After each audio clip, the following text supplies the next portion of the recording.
Bonjour à tous et bienvenue sur Top Miniature Automobile. Aujourd'hui, je vais vous présenter la Ford Capri chez Norev ou un 18 dans cette version-là, à savoir la version MK3. Attendez, on va y arriver. MK3 2,8 injection de 1983. Très belle version, récente, vous me direz. Mais c'est vrai que comparé aux anciens modèles, elle n'a rien à voir, mais en tout cas, elle est quand même très jolie. Et c'est une voiture qui, tiens, je l'avais achetée à l'époque à Bressuire. Jouet Club Bressuire. Bressuire, c'est dans les Deux-Sèvres. Pour ceux qui ne connaissent pas, voilà. Donc cette voiture est là, chez Norev. Donc la boîte, pas grand chose, hein, on est sur du poussiéreux classique de ma collection.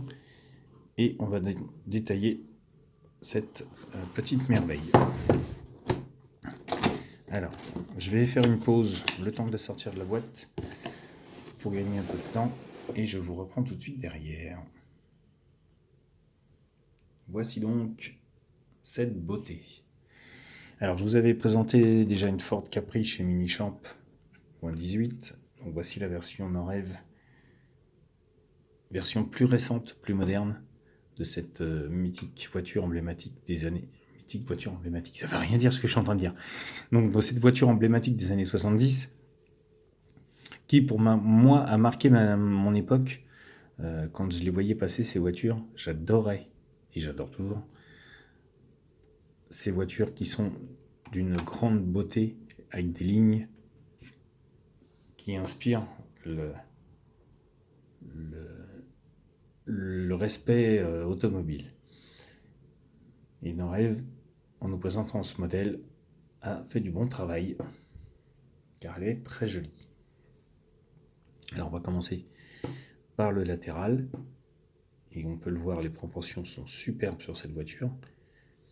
Tout y est, la bande au milieu, avec le marqué injection sur le côté, les jantes typiques, classiques de la voiture, le petit rétroviseur carré en plastique noir à l'époque,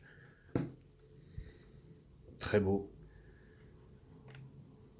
et la porte entière, enfin entière, avec la fenêtre entièrement fermée, pour lui donner un aspect plus réaliste. Alors, on va y aller doucement, sans forcer. Voilà. Pour ouvrir, et on donne sur l'intérieur avec une très belle petite moquette. J'ai du mal ce matin, je ne sais pas ce que j'ai. Je suis un peu fatigué. Une très belle petite moquette marron, en espèce de petite feutrine, là, comme ils savent le faire, là, qui reproduit très bien. Petite moquette d'origine. Les sièges avec leur écossais blanc et noir, typique. Banquette arrière également. Donc, tableau de bord bien représenté. La direction, les pédales, le levier de vitesse, le frein à main, l'attache ceinture. Les ceintures sont également le long. On les voit le long du montant. Elle est très jolie. Les panneaux de porte sont également superbes, avec là encore le motif à carreaux noir et blanc et gris. L'ouverture, la poignée de lève-glace, le réglage du rétroviseur. Il y est. Rien n'a été oublié.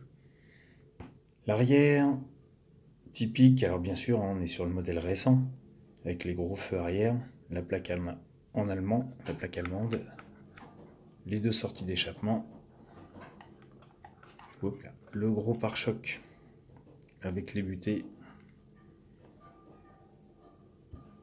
le 2,8 litres injection notifié, le petit becquet, Ford, la petite serrure, l'essuie-glace arrière, la plage arrière avec encore cette petite moquette marron,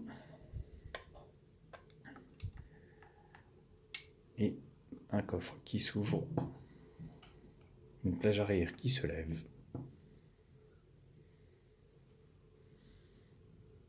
avec le détail intéressant du dos de la banquette, si on regarde, comme si on pouvait la baisser.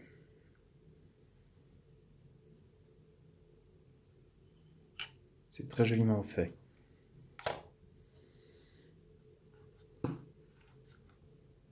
De l'autre côté, la trappe à essence. Côté passager également. Un grand espace pour mettre les pieds.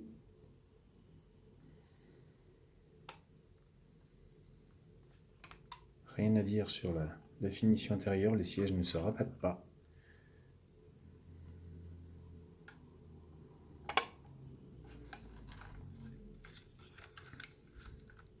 Et côté moteur, on l'a vu tout à l'heure, vite fait, donc un capot qui s'ouvre.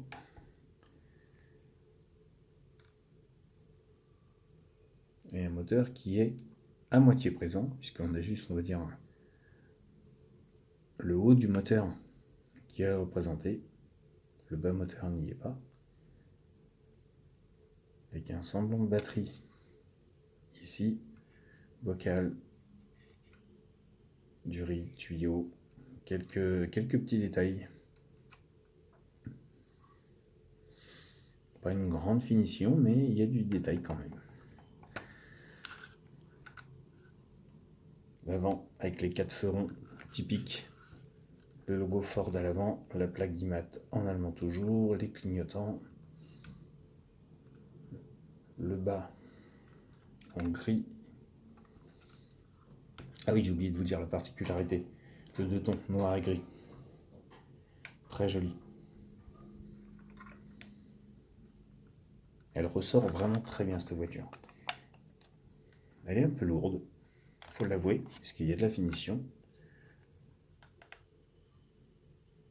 À l'arrière, donc on a à l'arrière, en dessous, on a donc les sorties d'échappement qui sont représentées, le réservoir, les silencieux, les 2 lignes, le semblant de boîte de vitesse et le semblant de train avant. Pas beaucoup de détails, puisqu'on est sur une partie moulée. Mais quand même une bonne représentation du châssis, il faut l'avouer. Alors, petit détail sur cette voiture. Je ne sais pas si vous voyez les petits ressorts. Avec suspension indépendante roue par roue.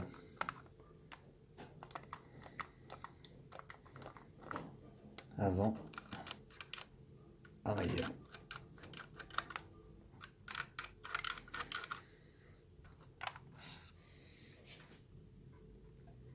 Très joli modèle. Le bossage du capot est magnifique. Le tour de pare-brise également. Les essuie-glaces sont très fins. Les rétroviseurs bien proportionnés.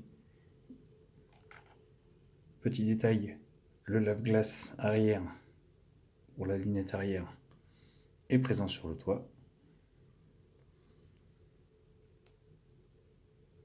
Et on a une très jolie voiture. Je me rappelle plus combien elle m'avait coûté à l'époque. Si je l'avais acheté chez Jouet Club, c'est qu'elle devait pas être très chère à l'époque. Si je l'avais acheté là-bas.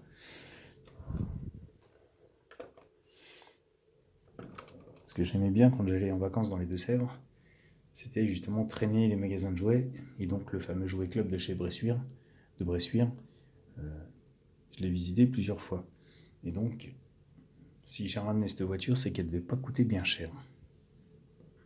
En tout cas, voilà. Moi, ça m'a fait plaisir de vous la présenter. J'espère que vous aimerez la découvrir